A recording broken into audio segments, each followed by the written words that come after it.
What if I told you that a treasure buried for centuries have flipped open a new chapter in Indian history that was nearly forgotten? Not in dusty books, but right here in a village called Lakkundi in Gadag district of Karnataka. Archaeologists have begun an unprecedented excavation that could rewrite what we know about the medieval Indian cities, kings' belief systems. Lakkundi, also historically called Lokigundi, was once a vibrant urban hub before 14th century, home to temples, stepwells, inscriptions, and even ancient minting operations. It was far more than a village.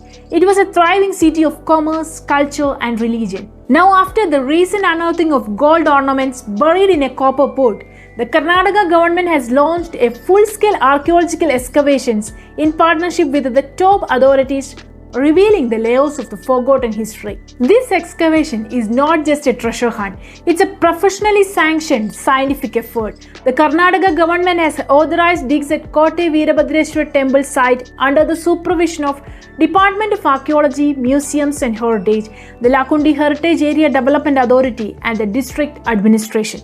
The Archaeological Survey of India has granted approval and appointed the senior archaeologist T.M. Keshav as the director and R. Srijeshwar as co-director of the operation, ensuring that every layer is meticulously recorded and interpreted.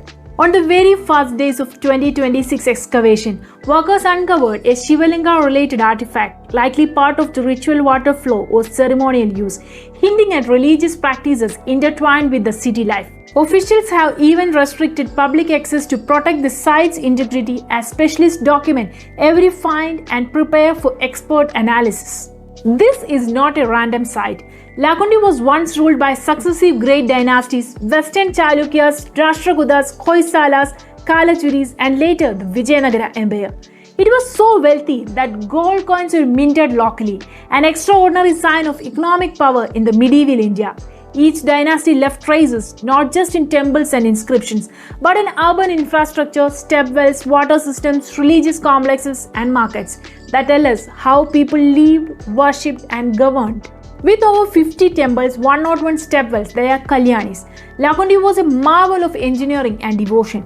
These stepwells were not decorative, they are life sources, harvesting the monsoon water and sustaining the city year around. Temples represented Shaivism, Vaishnavism, and Jain traditions, showing how multiple faiths flourished side by side. Lakkundi also boasts Brahma Jinalaya, a 11th century Jain temple built by Dhanachintamani Attimbe, a noble woman and a patron of Kannada literature and Jain culture. This reveals that Tamil Kannada cultures, Jain and Hindu traditions, and royal patronage were woven into the spiritual fabric of this ancient city, making Lakkundi not just a political center but a hub of learning and religious pluralism.